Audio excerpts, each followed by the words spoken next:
A very good morning to Dr. Azam. My name is Zhang Wei, and today our group, which is Deadpool and Wolverine, we have been assigned case 5 for our assignment topic. And case 5 is a story, is a disaster about the mother vessel Sea Empress, which sunk and changed the maritime landscape for Britain. So here's a brief recap of the accident. The supertanker named Sea Empress is a super oil tanker en route to Texaco oil refinery near Milford Haven in South Wales. The oil tanker carried about 130,000 tons of crude oil. Disaster struck when the ship ran aground from being pushed by the currents into the rocks in the channel. The collision punctured her starboard hull and caused oil to pour out into the sea. Tugs from the Port Authority were sent to rescue the vessel and refloat her, but she detached several times from the tugs and grounded repeatedly, each time cutting a new section of her hull and releasing more oil into the sea. Although it was eventually refloated, damage had already been done to the starboard and central tanks, spilling over 72,000 tons of crude oil into the sea, severely damaging the marine environment and wildlife in the vicinity. The accident was recorded as the 12th largest oil spill in the world and third largest for Britain. So naturally, the Port Authority carried out a few safety management or safety operations to tackle this disaster. One of them is cleanup and wildlife rescue operations. The second one is boat deployment, and the third is tugboat assistance. There are many more safety management, but we will be talking mainly about these three. So, as mentioned before, the tugboats were firstly deployed by Milford Haven Port Authority to float the vessel and prevent more spillage into the ocean. However, since the Sea Empress was carrying about 130 tons of crude oil, it was too heavy that the Port Authority had to request additional tugboat help from other ports such as Port of Dublin, Liverpool, and Plymouth nearby.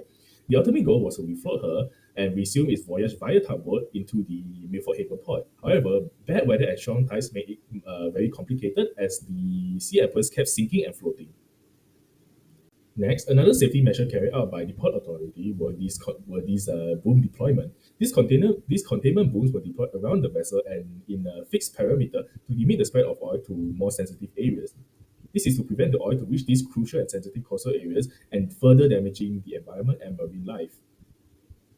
Since this disaster was on a catastrophic level, many countries such as the United Kingdom, Wales, France, and even the Netherlands joined forces to send teams to rescue and rehabilitate the wildlife, particularly the seabirds. Manual and mechanical cleanup were also carried out at the affected areas to clean up the oil spill on rocks and beaches near coastal areas. They used means of pressure washing, scraping, and the use of absorbent materials to remove the oil from the affected areas. Chemical dispersants were also sprayed from aircraft over the oil slick to break up the oil and promote its natural degradation. However, this method was faced with controversy as it had a side effect on the environment. I'm Shen, and I will now talk about how the authorities protect the marine environment after the Sea Empress incidents. The UK government has developed a contingency plan in which the responsibility falls to the Coast Guard Agency within the Department of Transport. The Coast Guard Agency has worked together with the Marine Pollution Control Unit (MPCU) to safeguard the environment. A surveillance aircraft is used to closely monitor the oil leaks in the sea. The surveillance aircraft, equipped with infrared ultraviolet sensors and sideways-looking airborne radar, which can deliver information to the Coast Guard Agency. MPCU can accurately track the quantity of oil remaining in the ocean by using the Oil Spill Information System, while the advanced weather forecasting system are used to determine the movement of oil and its impact on coastline. The International Maritime Organization implemented the MAPO Convention to prevent pollution from ships by enforcing strict rules and regulations. The convention mandates that vessels be equipped with segregated ballast tank and require oil tankers to have double hulls. Vessels should also use the oil and water separators along with oil discharge and monitoring system, which can significantly reduce the sea pollution. Besides, IMO also developed the International Convention on Oil Pollution Preparedness, Response and Cooperation (OPRC). Under this convention, ships are required to carry a shipboard oil pollution emergency plan. They have to report the incidents of pollution to coastal authorities about the actions that need to be taken. The convention also requires the creation of stockpiles of oil spill response equipment, conducting oil spill response drills, and developing detailed plan for addressing pollution incident. That's all for me, and I will now pass it to the next presenter. Thank you. Thank you, Jingxuan. Now I'm going to talking about the action to manage the risk for the post-incidents. The MV Sea Empress changed maritime landscape likely refers to the aftermath and implication of the MV Sea Empress oil spill that occurred in 1996 near the coast of Wales. These environmental disasters had significant impacts on the maritime landscape, promoting change in maritime safety and environmental protection protocols. So I'm going to talk about the first is immediate containment and clear up efforts.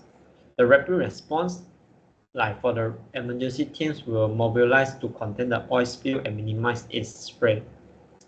This involves deploying bombs and skimmers to collect and remove the oil from the water. And the short-line clean-up, the efforts were meant to clean the affected short lines involving both mechanical means and manual labor to remove oil residues from the rocks and beach. So for the second is regulatory change. Enhanced navigation system. It's like to prevent similar incidents, improvement will mandate in navigation system and technology, including the better GPS tracking and radar system on vessel.